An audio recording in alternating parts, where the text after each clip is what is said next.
Bienvenue, je m'appelle Sylvia Micone et vous écoutez Impact Positif.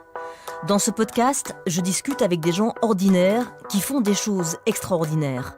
Simples citoyens, entrepreneurs, étudiants, artistes, penseurs, scientifiques, ils ont un impact positif sur la société, l'environnement, ils inspirent, ils font tout simplement. Face à l'urgence climatique, la crise démocratique, face à une société aux inégalités croissantes, 1 million de révolutions ont surgi et des dynamiques se sont mises en place. Bienvenue dans ce monde en transition où chacun, à son échelle, peut trouver sa place et faire bouger les lignes. Ces femmes, ces hommes, je les rencontre depuis des années. Je veux savoir qui ils sont, pourquoi ont-ils lancé leur projet, comment ont-ils eu l'idée, quelles sont les solutions qu'ils proposent et pour quels impacts. La raison pour laquelle on lance ce défi d'essayer d'acheter le moins possible d'objets neufs, c'est tout simplement parce que derrière chaque objet neuf, il y a une extraction de matières premières, une consommation de ressources, d'eau, d'énergie, etc. tout au long du processus de fabrication. C'est tout l'ensemble de ces consommations-là qui sont invisibles pour nous, mais qui en fait sont beaucoup plus importantes que le poids de l'objet lui-même. Et si, en ce début d'année 2019, traditionnellement dévolu aux soldes, on décidait de ne pas suivre les tendances, le marketing, la publicité, si on essayait d'échapper à la surconsommation, si on tentait de réfléchir à ces achats, d'où ils proviennent et comment sont-ils arrivés jusqu'à nous, quelles ressources naturelles ont-ils mobilisées, si on essayait tout simplement de gagner en liberté et en satisfaction.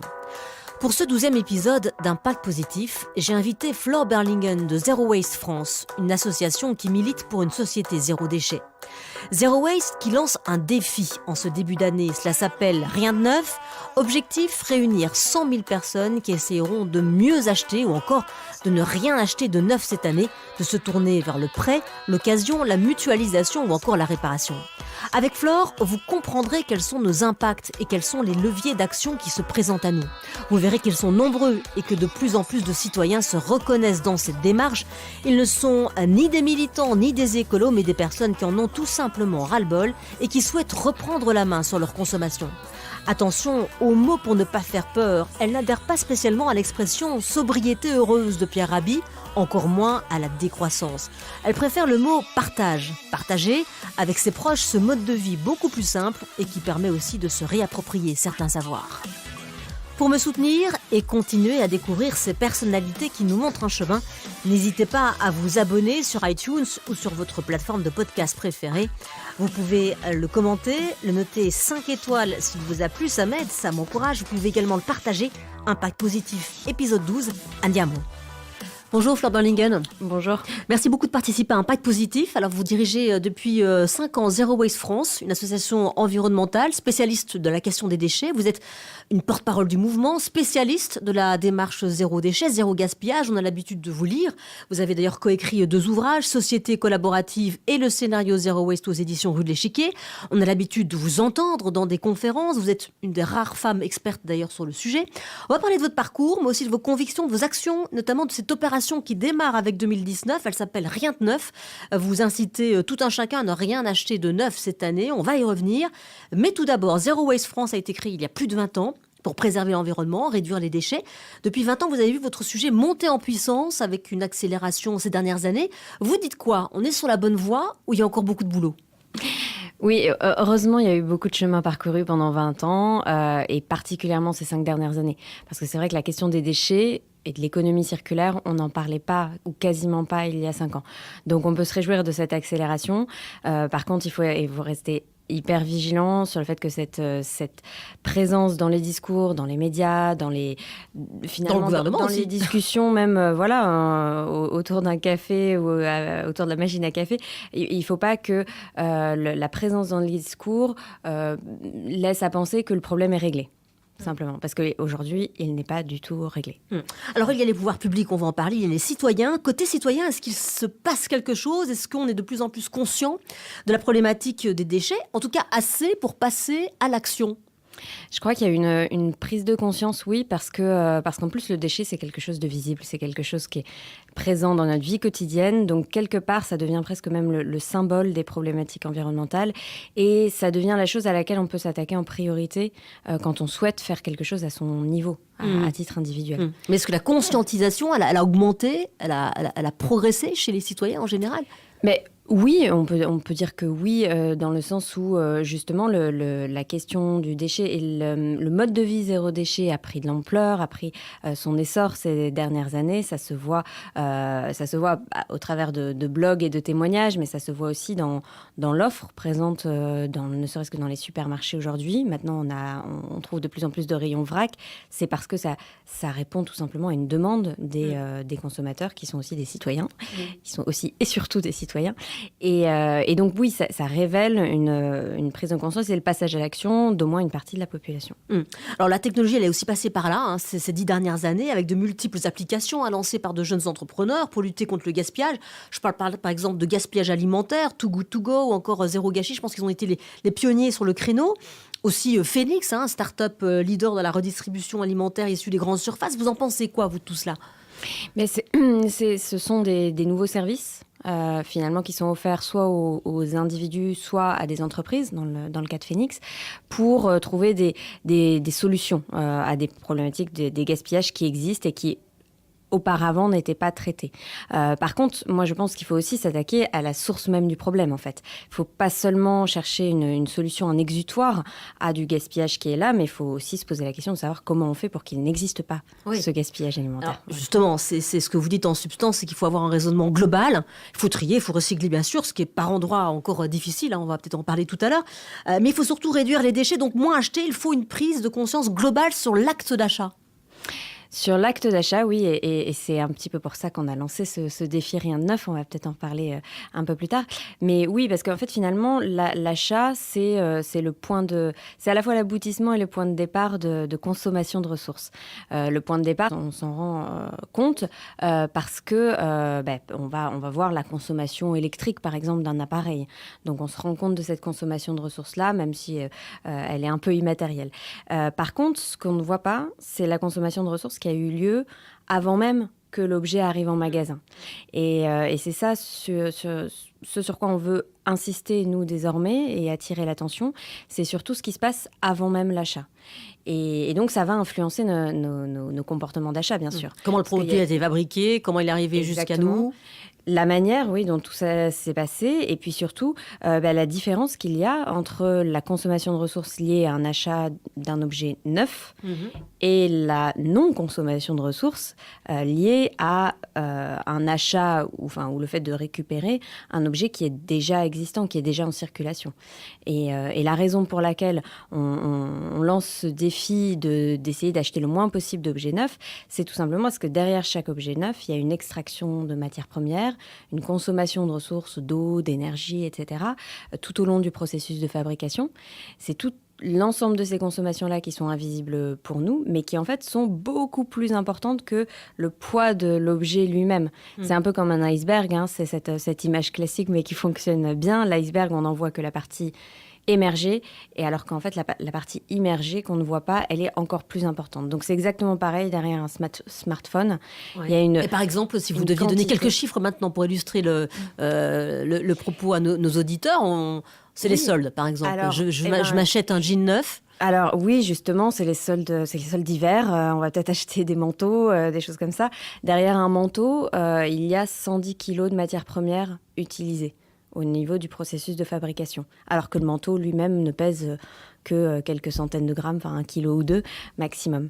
Donc on voit bien que là, on est sur un impact, une consommation de matière 100 fois plus importante que ce que nous, on voit à la fin. Et ce sera parfois encore plus, cet écart sera parfois encore plus important, notamment pour les équipements électroniques. Oui. Alors justement, vous incitez les consommateurs à se poser cette question. Ai-je vraiment besoin de racheter un produit neuf ? Est-ce que je ne peux pas me tourner vers l'occasion, le prêt, la réparation, la mutualisation ? C'est ça. En fait, il y a plein d'alternatives possibles, plein de solutions possibles qui sont à notre disposition quand on veut justement limiter cette consommation de ressources. On peut se tourner vers les objets déjà en circulation. Et les objets déjà en circulation, on y a accès soit parce qu'on les achète d'occasion, de seconde main, soit parce qu'on les loue, soit parce qu'on peut les réparer ou les récupérer, etc. Donc finalement, à travers ce défi, à nouveau, on cherche à créer des opportunités de découverte aussi de toutes ces alternatives. Et derrière toutes ces alternatives, il y a aussi des porteurs de projets, des emplois créés, des nouvelles activités. C'est tout un secteur économique émergent ou qu'on réinvente, qu'on cherche aussi à encourager. Ouais. Alors vous dites découverte, parce qu'effectivement, parfois, il faut quand même chercher. Alors, parfois, il faut chercher, oui, bien sûr, et surtout au début. C'est pas facile, je veux dire. C'est pas facile. Par exemple, moi, je me suis inscrite à l'opération Rien de Neuf. Super. Et donc, c'est vrai que quand je regarde, par exemple, sur votre site, quels sont... parce que je suis à Paris, les alternatives au neuf à Paris, il n'y a pas beaucoup de choix, voilà, d'enseignes qui me sont proposées. Donc, si moi, je veux aller plus loin, il faut chercher, il faut partir, il faut découvrir, il faut fouiller... Oui, c'est pas facile. Est-ce que tout le monde a le temps de faire ça? Est-ce que finalement... C'est une exploration, mais les solutions, elles sont quand même de plus en plus nombreuses. Et alors, elles sont présentes sous la forme de boutiques physiques, de magasins, mais elles sont aussi présentes sous la forme de plateformes qui, pour le coup, offrent des solutions, quel que soit notre lieu d'habitation. Donc, par contre, c'est vrai qu'il y a des objets pour lesquels c'est plus ou moins facile. C'est facile pour... la plupart des vêtements, par exemple, surtout quand on est une femme, il y a énormément de sites de revente en ligne, énormément d'événements, de vide dressing, etc. Et énormément de boutiques aussi où on peut trouver des vêtements de seconde main. Et désormais, on peut même faire des recherches très précises. En tout cas, si on se tourne vers l'une des plateformes qui propose ça, des recherches très précises. J'ai besoin d'escarpins bleus, taille 37 et avec un talon de 4 cm. Je vais pouvoir faire cette recherche-là en seconde main. Donc voilà, finalement, on voit que ces nouveaux services qui sont apparus, ils viennent, ils cherchent à répondre précisément à nos attentes d'aujourd'hui, et avec un certain succès. Si je prends l'exemple, si on change de secteur, je prends l'exemple de l'électroménager ou des produits plus high-tech, on a désormais des plateformes de vente de seconde main qui proposent le même niveau de service, c'est-à-dire service après-vente, garantie, réparation en cas de problème. Donc ça veut dire qu'on ne fait plus on ne fait pas de sacrifice, on a exactement la même qualité de service que si on achetait dans une grande enseigne du neuf. Et c'est ça qui peut faire bouger les lignes, j'imagine. Absolument, parce que c'est vrai qu'on s'est habitué à cette panoplie de services, bien sûr. Et puis c'est important pour la confiance qu'on peut avoir dans l'achat qu'on fait, évidemment. Alors les usages, ils ont évolué. Vous parliez de toutes ces plateformes qui existent effectivement ces dernières années, qui ont beaucoup de succès grâce au numérique. Le Bon Coin, avec la promesse d'augmenter aussi son pouvoir d'achat, ça a aussi révolutionné les usages?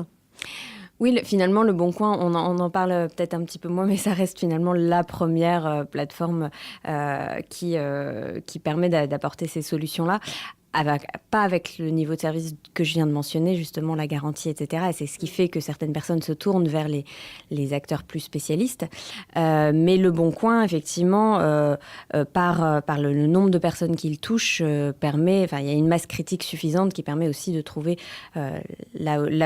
n'importe quel objet dont on a besoin. Et il y a effectivement cette possibilité de revente et de revenus qu'on peut tirer de la revente qui joue un rôle, joue un rôle dans le succès. Après, justement, il ne faut pas que ce soit, pas que ça se transforme en effet pervers aussi. Ce système de revente, bien sûr, ça peut être aussi, si c'est poussé à son paroxysme, quelque chose qui va encourager le renouvellement permanent des vêtements, par exemple, ou des smartphones, etc. Donc, c'est valable pour Le Bon Coin ou pour d'autres plateformes, bien sûr. Sur le principe de revendre, bien sûr, si on est dans le revendre pour mieux acheter neuf, là, effectivement, on n'atteint pas l'objectif qui, en tout cas, est le nôtre. Alors, quelques chiffres donnés par l'ADEME. Chaque Français consomme à peu près 15 tonnes de ressources par an. Et pour vivre dans un monde durable, il faudrait le diviser par 3, qu'on soit à 5 tonnes. Absolument. C'est important d'avoir ce genre d'ordre de grandeur en tête, en fait, parce que finalement, quand on entend parler de crise des ressources, de crise des déchets, etc., on se demande ce qu'on peut faire à titre individuel et qu'est-ce que ça implique. Est-ce que ça implique... souvent, il y a un peu cette image un peu caricaturale de retour en arrière et de sacrifice d'un niveau de vie, de qualité de vie, etc., auquel on s'est bien attaché. Donc, c'est important de savoir qu'est-ce que ça implique vraiment de retourner à une consommation soutenable. Et diviser par 3 les ressources qu'on consomme. Est-ce que ça veut dire diviser toute sa consommation par 3 ? Pas forcément. C'est là qu'on attire l'attention sur cette consommation d'objets neufs, parce qu'en fait, on peut avoir un effet levier en réduisant sa consommation d'objets neufs. C'est-à-dire que si vous n'achetez pas le manteau dont on parlait, qui pèse en réalité 110 kilos, c'est pas seulement 1 kilo que vous allez économiser de ressources, c'est 110 kilos que vous allez économiser, etc. Donc en fait, on peut, avec une panoplie d'actions quotidiennes, arriver à réduire, à diviser par 3 sa consommation de ressources. En tout cas, en globale. ciblant certains achats aussi. Voilà, exactement, mais en adoptant à la fois des gestes qui concernent notre consommation quotidienne, réduire ses emballages, etc., mais aussi et surtout des gestes, des changements d'habitude d'achat qui concernent notre consommation occasionnelle d'objets. Voilà, c'est là-dessus qu'on veut insister désormais beaucoup, parce qu'il ne faut pas se préoccuper seulement de la poubelle finale à la maison, il faut aussi se préoccuper de la poubelle de l'industrie. Et bien sûr, on peut se dire, oui, c'est aux industriels de faire un effort, mais on peut aussi modifier, nous, nos comportements d'achat et essayer d'utiliser des objets qui sont déjà là, parce qu'il n'y aura pas de consommation supplémentaire. Et là, du coup, notre bilan ressources, tout à coup, il devient il devient beaucoup plus soutenable. En tout cas, les initiatives, elles sont là, on ne peut pas le nier. Il y a même eu un foisonnement. Je cite par exemple les Repair Cafés, où on peut aller réparer des objets ou apprendre à réparer. Il y a le réseau Envie, qu'on connaît bien, qui lui est présent sur tout le territoire, mais encore pas assez. Il y a un foisonnement d'initiatives, mais ça reste encore extrêmement timide finalement. Et puis, elles n'ont peut-être pas encore livré toutes leurs promesses. Absolument, je crois qu'on peut s'attendre à pas mal de progrès et de développement ces prochaines années, mais à condition qu'on les encourage aussi, parce que c'est un peu le serpent qui se mord la queue.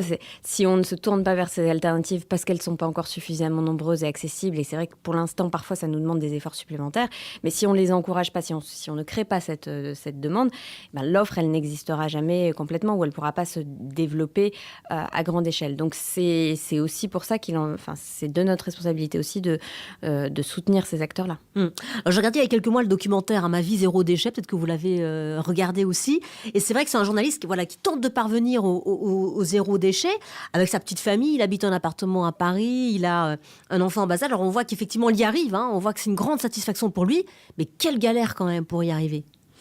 Oui, alors, bien sûr... On a l'impression que rien n'est fait, finalement. En tout cas, il n'y a pas grand-chose encore qui existe pour permettre, si le citoyen a envie de s'y mettre, d'arriver à ce zéro déchet. Alors pour moi, il y a un petit peu il y a 2 niveaux, en fait, peut-être, pour arriver au zéro déchet. Il y a toutes les actions qu'on peut faire de manière relativement facile. Ça ne veut pas dire que ça ne suppose pas des efforts supplémentaires ou des changements, bien sûr, mais disons que c'est accessible. Et puis après, il y a le deuxième niveau d'action, où là, on rentre vraiment dans le parcours du combattant. Et si on veut arriver à zéro ou presque zéro, effectivement, la dernière partie du chemin, c'est le parcours du combattant. Mais d'une part, il ne faut pas se focaliser juste sur la dernière partie du chemin. Peut-être qu'on peut se focaliser sur ce qu'on peut déjà faire, nous, dans un premier temps, et qui nous est relativement accessible. Et essayons de faire déjà tout ça. Et si tout le monde fait tout ça, il y a déjà 90% des déchets qui sont réduits. Voilà. Et puis, par ailleurs, deuxième chose, c'est que bien sûr, tout ne dépend pas des individus et des citoyens que nous sommes, et que c'est pour ça qu'une association comme la nôtre, elle travaille aussi sur un lobbying fort en direction des décideurs politiques et économiques, parce que effectivement, il faut arriver quand même à faciliter la vie du plus grand nombre pour que ces alternatives, ces autres habitudes, soient rendues plus faciles et ne soient pas le parcours du combattant. Donc il y a deux... Enfin voilà, il faut avancer aux 2 niveaux en même temps. Nous, ne pas s'arrêter à cette idée que ça va être très difficile, parce qu'en réalité, il y a une partie qui est quand même accessible. Et par ailleurs, porter aussi un discours militant pour que le cadre, l'infrastructure change. Et par exemple, si je prends l'exemple d'un déchet qui est présent en quantité dans nos poubelles, ce sont les biodéchets, les déchets organiques. Oui. Pour ça représente à peu près 1/3 de notre poubelle, donc c'est quand même pas négligeable. Pour ça, on peut effectivement, nous, faire du compost, et c'est relativement accessible quand on a un jardin. Quand on habite en appartement, c'est un peu plus le parcours du combattant, parce qu'il faut se mettre au lombricompostage, ce qui est possible et ce qui est amusant pour une partie de ceux qui le pratiquent, mais qui demande effectivement un peu plus d'efforts. Et donc, si on veut que l'ensemble de la population ait une solution à sa disposition, il va falloir évidemment que les collectivités locales mettent en place un nouveau service public permettant de trier ces biodéchets, ces déchets organiques, sans que ce soit forcément une démarche individuelle de chacun, et énormément d'efforts pour cela. Alors justement, côté pouvoir public, comment vous expliquez qu'on soit si en retard en France pour le tri des déchets, Déjà, tout basiquement, chez nos voisins belges ou italiens, on trie depuis longtemps, on trie beaucoup, avec amende à la clé si on ne le fait pas. Comment on explique ce retard ? Mais justement, nos amis belges et italiens, pour la plupart d'entre eux, ils trient les biodéchets. Et c'est ce qui fait quand même peser la balance du côté du tri. C'est-à-dire que nous, on ne trie, et alors pas toujours, c'est ça le problème, mais on ne trie que les recyclables secs. Voilà, papier, carton, certains types de plastique. Alors que dès lors qu'on trie aussi les biodéchets pour en faire du compost ou pour les méthaniser, et ben là, c'est tout de suite, du coup, 2/3 de la poubelle qui sont, si on ajoute les recyclables secs plus les biodéchets, c'est 2/3 de la poubelle qu'on arrive à trier et à envoyer vers des filières plus favorables. Donc peut-être, c'est ça pour moi la prochaine étape et l'étape urgente à laquelle doivent s'attaquer les collectivités locales. C'est une obligation d'ailleurs, hein. La loi française et la loi européenne qui vient de confirmer ça l'année dernière les y obligent dans les prochaines années. Mais à nous aussi d'être un peu derrière nos élus locaux en leur disant mais c'est quand que ça arrive en fait, hein, ce nouveau service public. Oui, parce que même si on veut trier dans certains endroits, si on veut juste trier le plastique, le carton, le papier, parfois c'est pas non plus encore évident. Ça, objectivement, dans la plupart des communes françaises, c'est en place. Après, il y a encore parfois des problèmes locaux, ponctuels, qui sont liés plutôt à la gestion d'un immeuble et à une copropriété où tout le monde n'est pas forcément d'accord. Oui. Voilà. Et ça, malheureusement, c'est pas de la faute des collectivités locales dans tous les cas. Il y a des exemples à piocher à l'étranger. Alors, vous en citez plusieurs dans votre livre. Il y a notamment l'exemple de Seattle, mais là, vous citez un plan établi sur 25 ans. Donc, en fait, effectivement, ça prend du temps, tout cela. Oui, alors on cite l'exemple de Seattle où la démarche a été assez ancienne, effectivement, mais on cite aussi des exemples italiens où les choses ont basculé en l'espace de 3 à 5 ans. Je pense par exemple à la ville de Parme. Et donc, ces exemples italiens sont aussi beaucoup plus proches de nous, donc c'est peut-être plus facile de s'y raccrocher. La ville de Parme, elle a réussi à inverser la tendance en 4 ans de mémoire, donc sur l'espace d'une mandature, en fait. Hein. C'est une équipe municipale qui a été élue avec ce programme-là, entre autres, et qui l'a appliqué, et les résultats sont là. Donc moi, je trouve ça extrêmement encourageant. C'est quelque chose qui se pense sur le long terme, bien sûr, la gestion des déchets, mais c'est aussi quelque chose dont... Au niveau local, ça peut aller très vite. Ça peut aller très vite parce qu'en fait, aujourd'hui, on a suffisamment de retours d'expérience, justement, de ces villes qui ont commencé peut-être un petit peu plus tôt. Et donc, aujourd'hui, on sait précisément quelles sont les actions phares, les choses à changer, à modifier pour que ça fonctionne.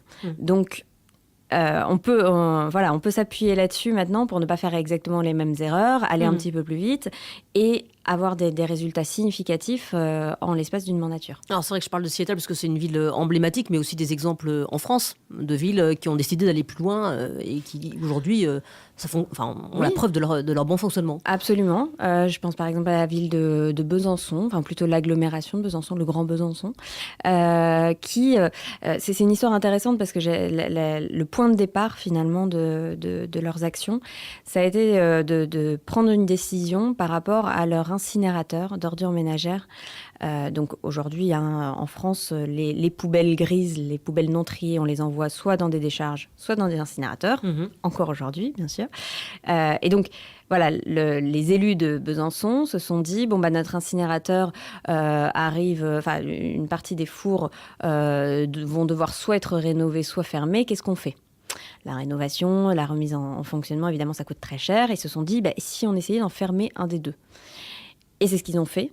Et donc, ils se sont mis eux-mêmes une échéance d'action assez forte parce que, il fallait réduire les déchets puisqu'on fermait un des deux. Oui, il n'y avait pas le choix. Il n'y avait pas le choix. Et finalement, ça a été très efficace, cette décision, parce que derrière, ils se sont mis au travail très sérieusement en mettant en place des solutions pour justement les biodéchets, comme on en parlait à l'instant, les déchets organiques. Et puis, ils ont mis en place aussi une tarification incitative. C'est-à-dire que les habitants, leur geste de tri et leur geste de réduction des déchets est récompensé, puisqu'ils le voient sur la facture à la fin du mois ou à la fin de l'année.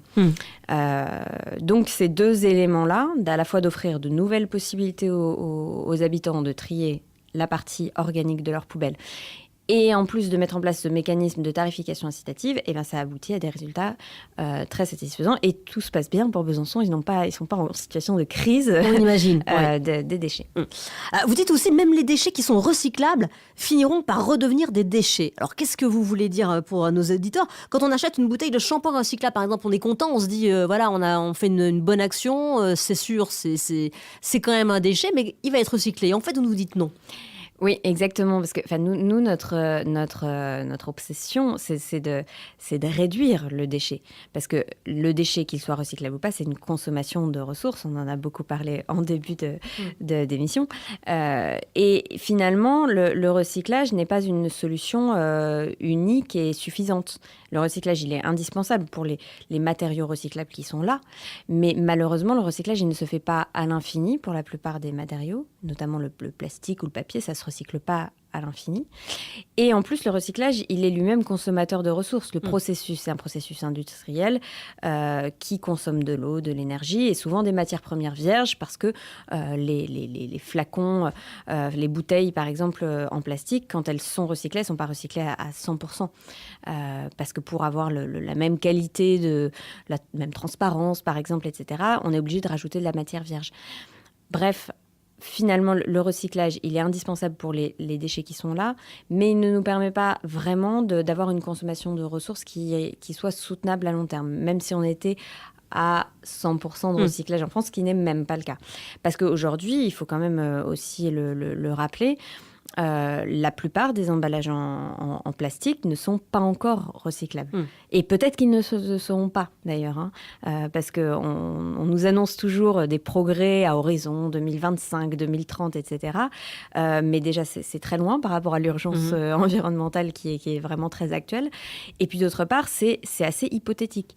Donc aujourd'hui, encore, tous les plastiques ne sont pas recyclables ? Absolument. On estime qu'à peu près 50% des plastiques sur le marché, des emballages plastiques sur le marché sont recyclables, mais 50% ne le sont pas. Donc, même si on les trie, aujourd'hui, on n'a pas de solution de recyclage toujours adaptée. Donc, c'est pour ça qu'il est essentiel de les réduire. Finalement, ce qu'on sait très bien recycler, c'est faire le PET ou certaines résines plastiques. On peut continuer à les recycler. Mais pour les résines qu'on ne sait pas recycler, peut-être qu'il faut tout simplement ne plus les utiliser, surtout par rapport à l'urgence face à laquelle on est. On ne peut pas se permettre d'attendre 10 ou 15 ans qu'on ait peut-être un jour trouvé la solution de recyclage. Et est-ce qu'elle sera économiquement viable ? On ne sait même pas. Ça fait quand même beaucoup de si. Oui. Voilà. Donc finalement, la solution la plus sûre et qui pour nous semble du bon sens, c'est de ne pas avoir recours à ces résines plastiques et donc de réduire notre consommation d'emballage jetable, tout simplement. Alors, on va parler maintenant des leviers d'action de Zero Waste. On a beaucoup parlé des actions que le citoyen peut faire. On a aussi parlé des pouvoirs publics, notamment pour les citoyens. Parlez-nous maintenant de cette opération, donc rien de neuf, qui est lancée avec 2019. En quoi ça consiste ? On va sur votre site, on s'inscrit, et là, on est accompagné pendant 1 an, et on essaye de réduire notre montant d'achat neuf dans l'année. C'est un défi qu'on lance. C'est aussi une aventure collective parce que on va pas être chacun dans son coin complètement isolé à relever ce challenge. L'idée c'est même d'être 100 000. Donc objectif 100 000 participants. 100 000 participants pour avoir un impact démultiplié en termes de ressources économisées et puis aussi pour peser justement sur les décideurs économiques et politiques. Donc, on sera 100 000, je l'espère, le plus vite possible. Et tout au long de l'année, chacun va essayer d'acheter le moins d'objets neufs possible. Donc, hormis l'alimentaire et donc l'hygiène. Voilà, là, il s'agit on parle d'objets, d'équipements qu'on en achète plutôt ponctuellement. On parle des vêtements, on parle du mobilier, on parle de l'équipement électroménager, électronique, mais on ne parle pas des consommables, l'alimentaire, les produits d'entretien, les cosmétiques, ça ne fait pas partie du défi. Voilà. Donc l'idée, c'est de se tourner vers les alternatives, dont on a un petit peu parlé tout à l'heure, l'achat d'occasion, la location, le troc, la réparation, la fabrication soi-même, etc. Et donc de tenter cette expérience tout au long de l'année, finalement, à chaque fois qu'on a besoin de quelque chose ou qu'on s'apprête à faire un achat, se poser la question, est-ce qu'il n'y a pas une alternative au fait de me rendre dans le premier magasin comme j'en ai l'habitude. Donc c'est à la fois un défi qui change tout, parce qu'en fait, à chaque fois qu'on va faire un achat, on va se poser la question, on va essayer de trouver une autre possibilité. Et en même temps, c'est un défi qui est assez accessible, puisque finalement, la panoplie de solutions existe déjà.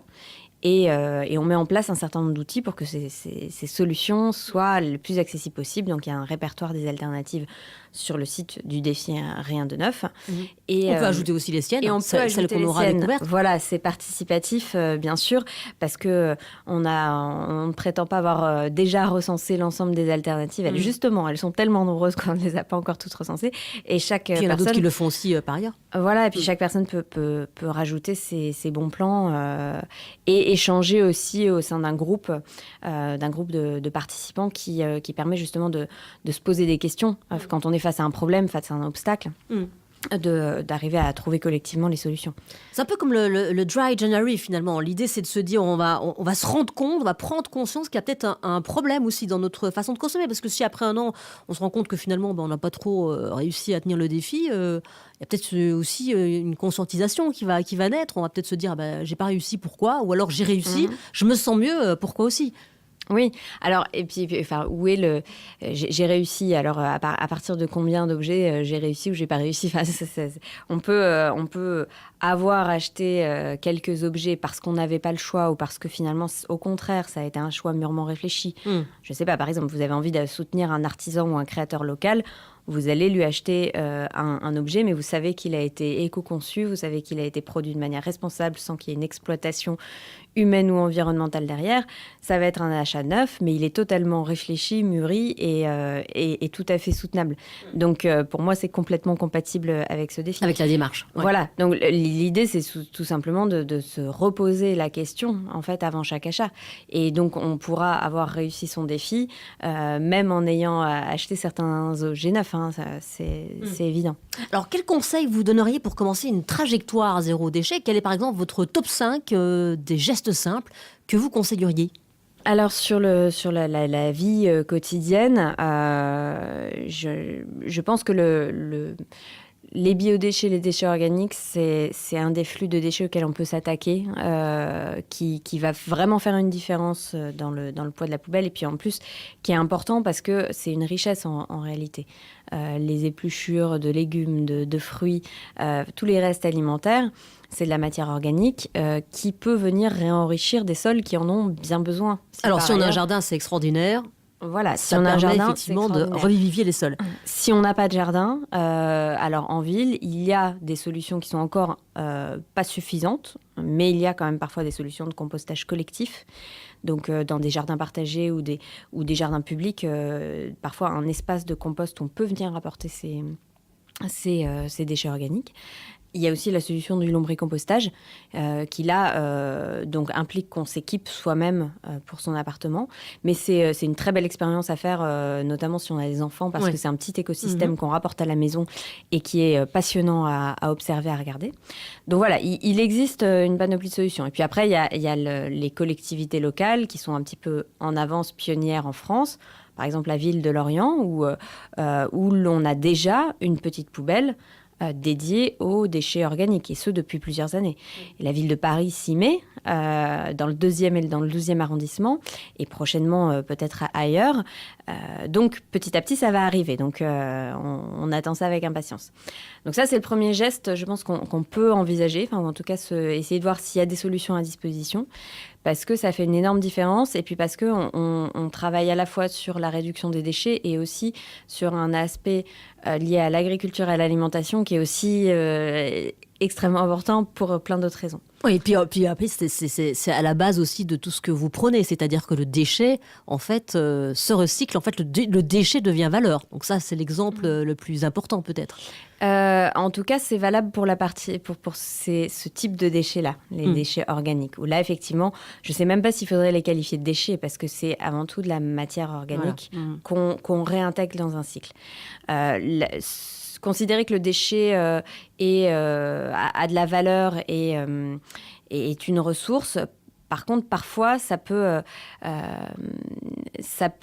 nous amener à finalement en produire toujours plus. Enfin, ça peut aussi nous emmener dans une direction inverse qui est un peu plus embêtante. Et notamment pour le plastique, par exemple, je ne dirais pas la même chose. Parce que pour moi, le plastique, il faut avant tout le réduire. Voilà. Donc, voilà. Autant Donc, le cycle de la matière organique, c'est un cycle modèle un peu parfait, vertueux. Autant celui du recyclage, il n'est pas vertueux dans tous les cas. Alors, biodéchets, donc ça, un premier geste. Ensuite, pour d'autres gestes. Donc pour d'autres gestes, on peut citer la réduction des emballages, donc en essayant d'acheter en vrac. Alors même si on n'a pas d'épicerie vrac à côté de chez soi, il y a les marchés. Il y a les marchés, voilà, tout simplement. Déjà pour tout ce qui est fruits et légumes, on peut y aller avec un cabas. Et donc ça demande parfois de réagir plus vite que le commerçant en disant non merci, pas de sac, etc. Donc c'est parfois un peu fastidieux au départ, mais vraiment, on voit la différence dans sa poubelle à la fin. Et puis après, il y a donc pour les achats, pour ce qui est de la consommation un peu moins quotidienne et un peu plutôt occasionnelle, c'est le défi rien de neuf. On en a déjà parlé. C'est peut-être le geste numéro 1 que je citerai parce qu'il a cet effet levier. Quand on évite d'acheter une tablette électronique parce qu'on a pu réparer la sienne ou parce qu'on l'a finalement achetée d'occasion ou parce qu'on a finalement estimé qu'on n'en avait pas besoin, on n'a pas économisé quelques centaines de grammes, on a économisé 338 kilos de matières premières. Donc cet effet levier, ça rend du coup l'impact personnel beaucoup plus important. Parce que souvent on peut se poser la question de mon petit geste... qu'est-ce que ça peut bien faire Qu'est-ce que ça peut bien faire Enfin, il y a parfois un sentiment de découragement que je comprends. Mais en fait, c'est évidemment la quantité de personnes qui adoptent ce geste qui va avoir un impact. Et puis même, je trouve que du coup, sur ce type d'exemple-là, quand on a pu économiser rien que par un choix 338 kilos de matières premières, on peut quand même... ressentir une certaine satisfaction. C'est vrai qu'on n'a pas toujours l'information. C'est pour ça que c'est important aussi de renseigner le consommateur sur effectivement d'où provient ce qu'il achète et comment... Et c'est une raison, c'est la raison pour laquelle on a, dans le défi Rien de Neuf, mis en place un petit outil de suivi. Quand on s'inscrit au défi, on a un espace personnel et un espace où on peut noter au fur et à mesure, donc les achats ou les non-achats qu'on aura fait. Et ça va se traduire en quantité de ressources économisées. Une espèce de calculateur pour réaliser directement son impact. Et donc, à la fin de l'année, peut-être que ça fera plusieurs tonnes de matières premières économisées grâce à quelques habitudes modifiées. Alors, on parlait de gestes simples que vous donneriez en exemple. Il y a aussi des gestes qu'on pense être écologiques et qui ne le sont pas du tout. Lesquels, par exemple ? Alors, par exemple, voilà, il y a pas mal de personnes qui réutilisent leurs bouteilles en plastique. Elles se disent, bon, voilà, j'ai une bouteille en plastique, mais j'en achète pas 10 dans la semaine, je réutilise la même. Oui, là, bien sûr, ça fait un tout petit peu moins de bouteilles en plastique consommées, mais par contre, d'un point de vue santé, c'est pas forcément l'idéal. Parce que ces bouteilles en plastique, les bouteilles d'eau, elles sont pas conçues pour être réutilisées. Donc là, je conseillerais vraiment très fortement... La gourde, la gourde ou quand on utilise sa bouteille d'eau essentiellement au travail, que c'est posé sur le bureau, tout simplement une bouteille en verre. On récupère une bouteille de jus de fruits ou une jolie bouteille de limonade, et elle est posée sur le bureau, comme ça on pense à l'utiliser. Mais on n'absorbe pas des éventuels additifs plastiques de la bouteille en plastique qu'on utilise habituellement. Est-ce qu'on progresse également dans l'obsolescence programmée ? Alors, il y a une loi qui l'interdit. On sait que c'est très difficile de le prouver dans les faits. Il y a des associations qui luttent au quotidien pour la combattre. Je pense notamment à HOP, H-E-P, Halte à l'obsolescence programmée. Qu'est-ce qu'il en est aujourd'hui, réellement ? Alors, c'est quelque chose qu'il est effectivement difficile de mesurer. À la fois réussir à prouver l'obsolescence programmée, à la combattre par maintenant l'arsenal juridique. Et c'est du coup quelque chose qu'il est aussi difficile de mesurer en termes de progression. Donc, est-ce qu'on peut dire aujourd'hui que la situation est moins préoccupante qu'il y a 2 ou 3 ans ? Je ne crois pas. Tout simplement parce qu'on n'a pas forcément les données pour le dire. Et puis, parce qu'en plus, c'est sur des processus de conception qui sont un petit peu plus plus long qui se déroule sur le moyen long terme. Par contre, on peut continuer à s'y attaquer aussi individuellement, bien sûr, en essayant de réparer. Parce que finalement, l'obsolescence programmée, elle pose des obstacles techniques à la réparation, mais les obstacles à la réparation aujourd'hui, ils sont parfois aussi psychologiques ou économiques. Donc c'est aussi des choses qui relèvent de nous. Économique, parce qu'effectivement, quand on veut venir le réparateur de la marque, parfois ça coûte un peu plus cher, presque même que l'objet qu'on a acheté. Exactement. Et là-dessus, il y a sans doute aussi des mesures, enfin, c'est ce que l'on fait, et c'est ce que Hop fait, etc. On est plusieurs à porter ce message, des mesures d'accompagnement du secteur de la réparation à envisager. Parce que c'est un secteur qui a été touché par une crise de plusieurs années, ou de même plusieurs dizaines d'années. Donc, qu'il faut aussi reconstruire, renforcer, pour que la réparation, elle soit accessible pour tout type de produit. Voilà. Donc, il y a énormément de travail à faire à l'échelle collective à ce niveau-là. Mais en attendant que certaines choses évoluent à horizon 2-5 ans, on peut aussi, nous, s'attaquer à l'obsolescence programmée psychologique liée aux effets de mode, liée au poids aussi du marketing, de la publicité, qui nous incite à renouveler les objets. Avant même qu'il ne soit en problème, avant même qu'il y ait le moindre souci. Nous, on a dénoncé déjà plusieurs campagnes de pub qui allaient même au-delà, qui vraiment incitaient presque le consommateur à envisager le pire pour renouveler plus vite l'objet. Je ne vais pas les citer parce que je ne veux pas leur faire de publicité supplémentaire, mais l'ADEME aussi a porté plainte devant le jury de déontologie publicitaire pour ce type de campagne. Donc voilà, on peut y résister à titre individuel et puis après aussi il y a des associations et même des institutions qui s'attaquent à ces pratiques de publicité qui ne sont pas très cohérentes avec les objectifs environnementaux pourtant assez largement partagés. Alors ce scénario Zero Waste, aujourd'hui encore peut-être un tout petit peu moins qu'avant, mais tout de même, est-ce qu'il peut fonctionner qu'avec des personnes finalement qui ont des convictions aussi, des convictions assez fortes? Je ne crois pas que ce soit la condition sine qua non. C'est aussi des pratiques là aujourd'hui qui sont devenues plus accessibles et moins liées à un mode de vie écolo sous tous les aspects en fait. Moi je crois même que le zéro déchet c'est une porte d'entrée finalement aux thématiques environnementales. C'est-à-dire que nous, dans les personnes qu'on rencontre qui découvrent le mode de vie zéro déchet et qui s'y intéressent et qui ont envie de commencer à faire quelques petites actions, la plupart d'entre elles ne se considèrent pas comme écolo ou n'ont pas de passé militant et écolo de plusieurs années, etc. Et de la même manière pour le défi Rien de Neuf, d'ailleurs, parmi les participants, il y en a un certain nombre qui ne se considèrent pas comme militants et qui font simplement ça pour une question de bon sens. Ça semble beaucoup plus logique de raisonner comme ça. C'est parfois aussi un ras-le-bol de cette pression marketing, de la publicité, de la surconsommation.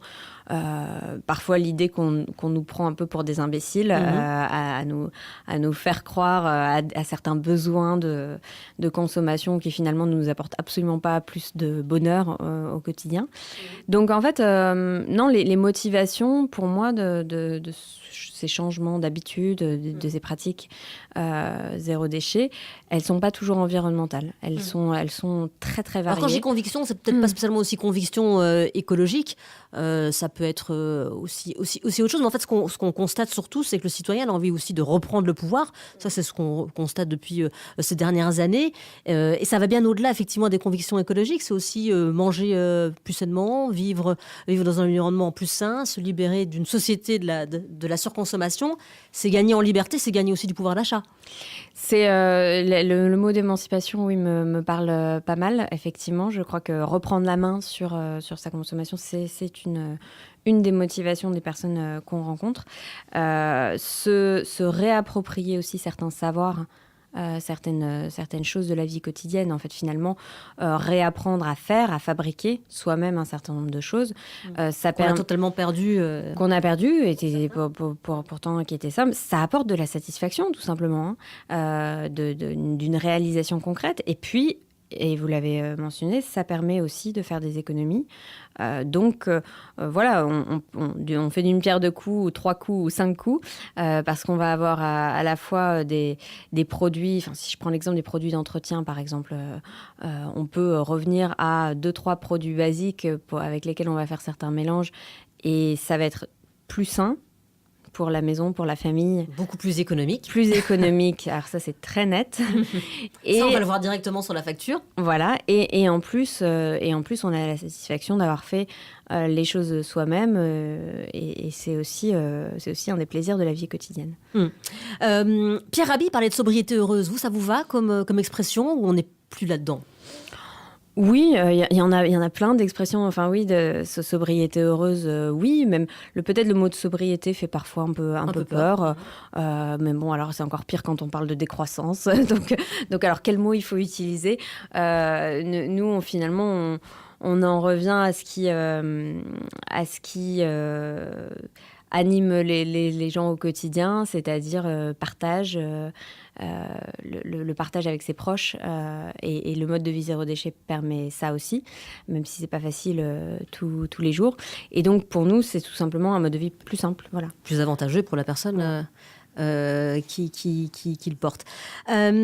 Toute autre chose, Fleur Burlingame, il y a encore trop peu de femmes porte-parole, trop peu de femmes expertes, visibles, à la tête d'associations. Comment vous vivez ça ? Vous vous sentez seule, pas seule ? Vous sentez qu'il y en a beaucoup plus autour de vous ?